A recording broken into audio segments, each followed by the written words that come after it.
Welcome back फिल्मी pirates. पिछली video में हमने बात की थी कि एवेंजर्स डूम्सडे का मल्टीवर्स सीन कितना डेंजरस होने वाला है।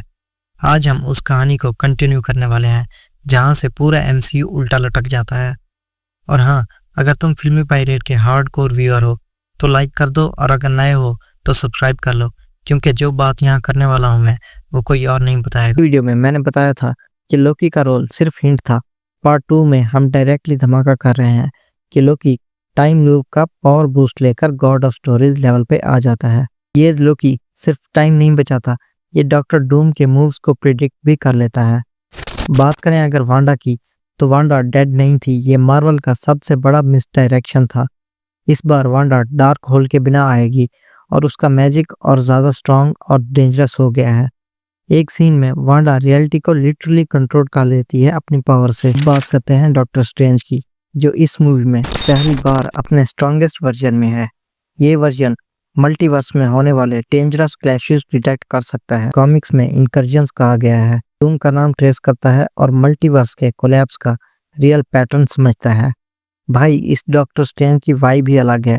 सबसे डार्क और सबसे पावरफुल कैरेक्टर होने वाला है डॉक्टर स्ट्रेंज का। अब हीरोज एक ब्रोकन रियलिटी में फंस गए हैं। सब कुछ उल्टा लटक रहा है, बिल्डिंग्स टूट रही हैं, आसमान के टुकड़े गिर रहे हैं और टाइम का फ्लो ही कंफ्यूज हो गया है।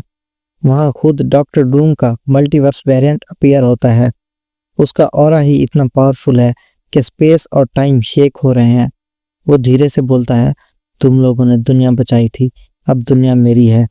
और उसके साथ सारे माइनर विलन्स के मल्टीवर्स वर्जन्स भी अपीयर हो जाते हैं। एक आर्मी रेडी हो जाती है। हीरोज को तुरंत समझ आता है कि ये फाइट नॉर्मल नहीं, ये मल्टीवर्स के फ्यूचर की फाइट है।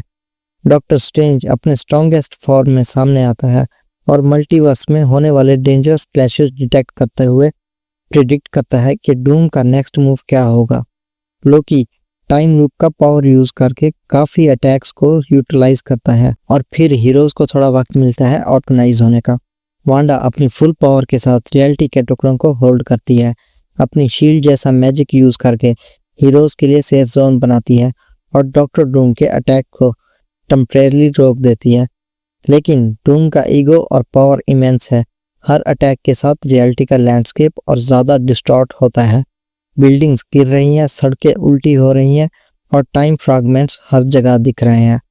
और फिर एक एपिक मोमेंट में डूम डायरेक्टली स्ट्रेंज और लोकी के सामने अपीयर होता है और बोलता है, ये दुनिया मेरी लॉस के मुताबिक चलेगी और तुम लोग सिर्फ स्पेक्टेटर्स हो। हीरोज को समझ आता है कि ये सिर्फ बिगिनिंग है और असली फाइट अभी बाकी है।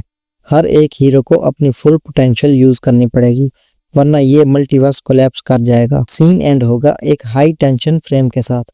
डॉक्टर डूम का मासिव पावर ऑरा दिख रहा है और हीरोज रेडी होकर स्टैंड करते हैं और बैकग्राउंड में मल्टीवर्स के फ्रैगमेंट्स रोटेट कर रहे हैं।